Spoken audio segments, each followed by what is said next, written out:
Hello everyone, কি অবস্থা সবার? আশা করি সবাই ভালো আছেন। তো বরাবরের মতো আমি রিয়াদ আছি আপনাদের সাথে, আর আপনারা দেখছেন এমডি রিয়াদ ইউটিউব চ্যানেল।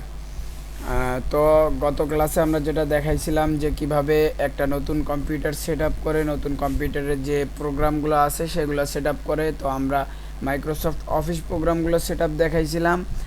তো Microsoft Office program set up করছিলাম। আজকে দেখাবো, আমি বলছিলাম বিজয় 52 কীভাবে সেট আপ করে। তো আমি ডাউনলোড প্রসেস এবং সেট আপ প্রসেস দুইটা প্রসেসই দেখাবো।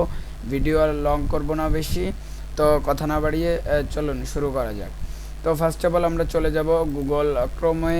তো আপনাদের রিকোয়েস্টের ভিডিও ছিল কীভাবে গুগল ক্রোম সেট আপ করে, তো সেটাও আমি অলরেডি আমার চ্যানেলে আপলোড করে দিয়েছি। আপনারা প্লে লিস্ট থেকে দেখে নেবেন। কম্পিউটার বেসিক যে প্লে লিস্টটা আছে ওইটার ভিতরে দেওয়া আছে যে গুগল ক্রোম কীভাবে সেট আপ করে। তো আমি বিজয় 52 ডাউনলোড লিখে সার্চ করব। এরপরে ফার্স্ট যে লিঙ্কটা আছে এটার উপর ক্লিক করলাম। দেখেন সফটটনিক একটা বিশ্বস্ত ওয়েবসাইট। তো softonic.com এটা পাওয়া যাচ্ছে অ্যাভেলেবেল ফ্রিতে। দেখেন ফ্রি ডাউনলোড, জাস্ট আপনারা এটার উপর ক্লিক দিলেই এটা ডাউনলোড প্রসেস শুরু হয়ে যাবে। তো আমি ডাউনলোড করতেছি না, যেহেতু আমি আগেই ডাউনলোড করে রাখছি। তো আপনারা এখান থেকে ডাউনলোড করে নেবেন। ডাউনলোড করে নেওয়ার পরে দিস পিসিতে আপনাদের সাধারণত ডাউনলোড যে ফোল্ডারটা আছে এই ফোল্ডারে এখানে থাকবে।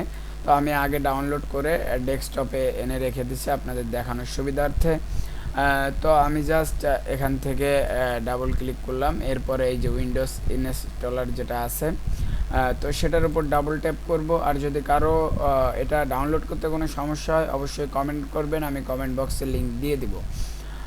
তো এরপরে আমরা জাস্ট নেক্সটে ক্লিক করব। এরপর এভরিওয়ান জাস্ট মি যে কোনো একটা দিলেই হচ্ছে, আমি এভরিওয়ান রাখতেছি। এরপর নেক্সট, এরপরে নেক্সট, এরপরে ইয়েস। দেন ইনস্টল প্রসেসিংটা প্রায় সম্পূর্ণ। তো 2 থেকে 1 মিনিট লাগে ইনস্টল হতে। তো দেখেন এই আমাদের স্টার্ট মেনুতে গেলে এই যে বিজয় 52 আইকনটা চলে আসছে। তো এটার উপর আমরা ডাবল ট্যাপ করব। এখন এটা আমাদের রেজিস্ট্রেশন করতে হবে। রেজিস্ট্রেশন করার জন্য আমাদের একটা কি প্রয়োজন, সেটাও এই যে দেওয়া আছে।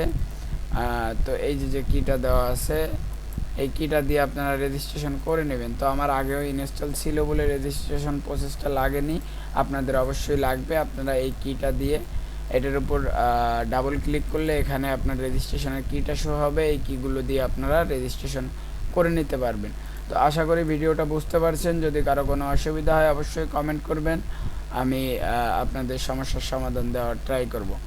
তো আপনাদের সুস্বাস্থ্য কামনা করে আজকের মতো এখানেই বিদায় নিচ্ছি। ভালো থাকবেন, সুস্থ থাকবেন, আল্লাহ হাফেজ।